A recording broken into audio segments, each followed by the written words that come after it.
Sekarang kita lanjut ke proses transmisi daya. Jadi kalau kita lihat di sini, single line diagram ini, ada sisi pembangkit, ada beberapa pembangkit ya, ada sisi transmisi, dan ada sisi distribusi ke beberapa beban. Nah, yang kita perlu perhatikan adalah bagaimana pembangkit itu dapat menyuplai beban, ya kan? Dan apa itu power pool? Karena tentu kita memerlukan agar pembangkit itu, maksudnya energi yang dibangkitkan oleh pembangkit bisa sampai ke beban, tentu kita memerlukan saluran transmisi, ya kan?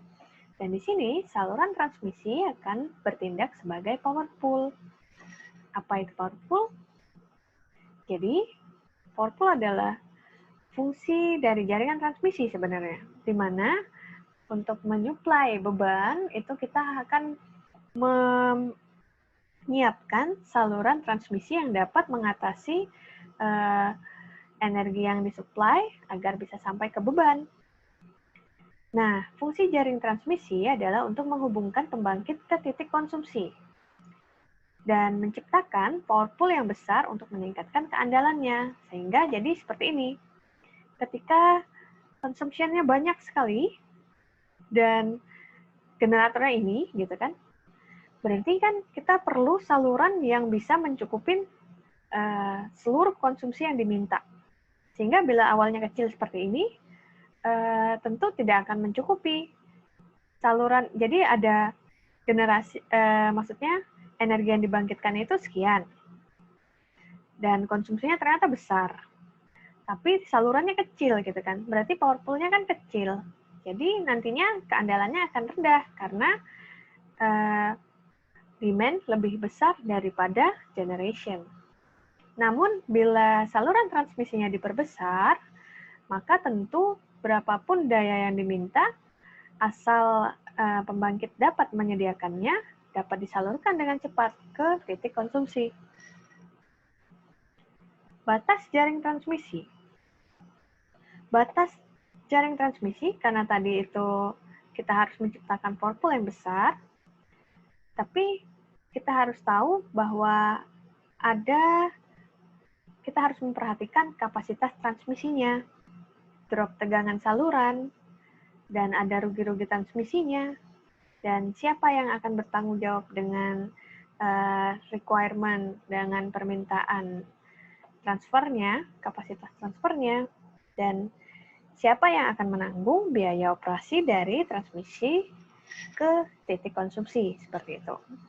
Nah, kapasitas transmisi tadi itu dilihat dari berapa kilometer panjang saluran transmisinya, dan untuk drop tegangannya itu juga kalau bisa lebih rendah per kilometernya.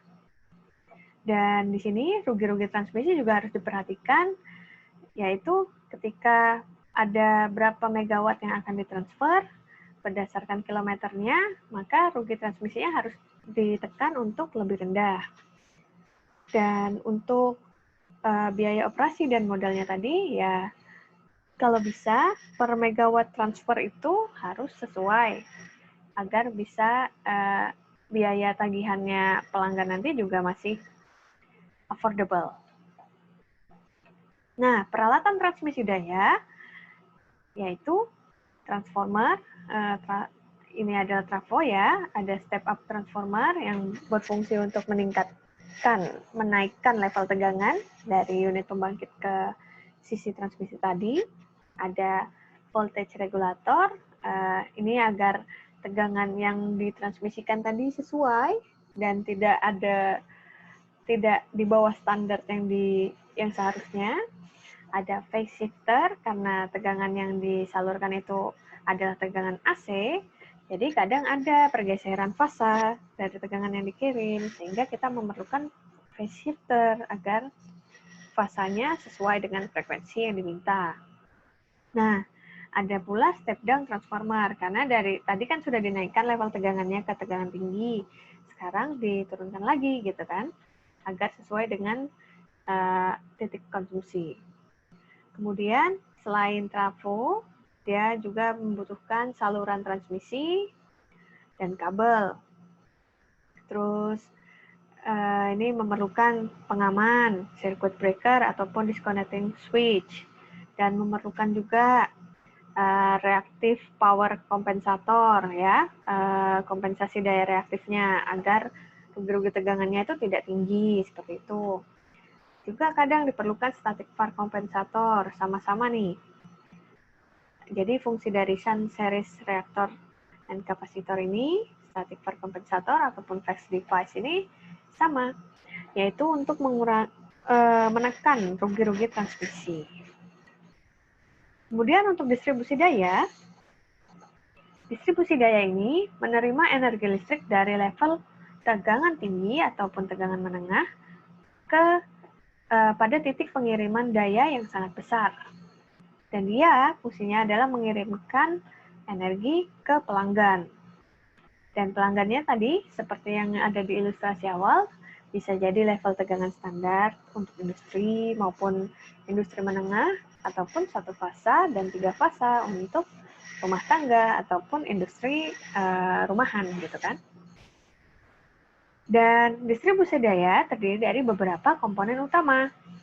1 adalah trafo distribusi, 2 adalah feeder, termasuk kabel bawah tanah, dan ada switch, fuse recloser, ataupun automatic load transfer yang berfungsi bila ternyata daya yang dihasilkan pembangkit itu tidak banyak, tidak sesuai dengan lebih sedikit daripada energi yang dibutuhkan oleh distribusi, maka automatic load transfer ini berfungsi untuk memutus feeder-feeder mana yang harus diputus dan feeder-feeder mana yang bisa kembali disuplai oleh unit pembangkit, seperti itu.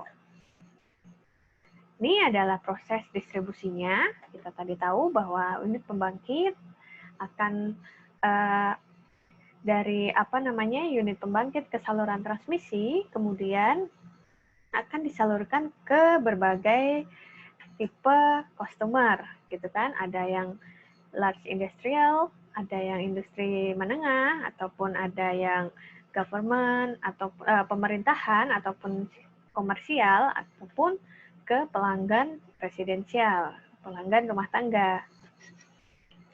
Nah, bila kita tahu proses penyaluran kan ternyata banyak ya, harus melalui level transmisi, subtransmisi, maupun distribusi. Jadi akan ada efisiensi dari tenaga listrik yang disalurkan tadi.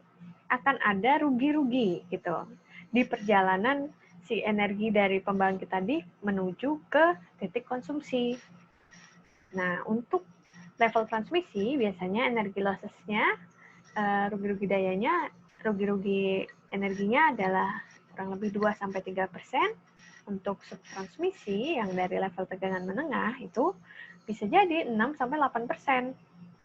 Dan sampai ke distribusi, ternyata energi losses-nya meningkat menjadi 13-16%. Ya, sekian.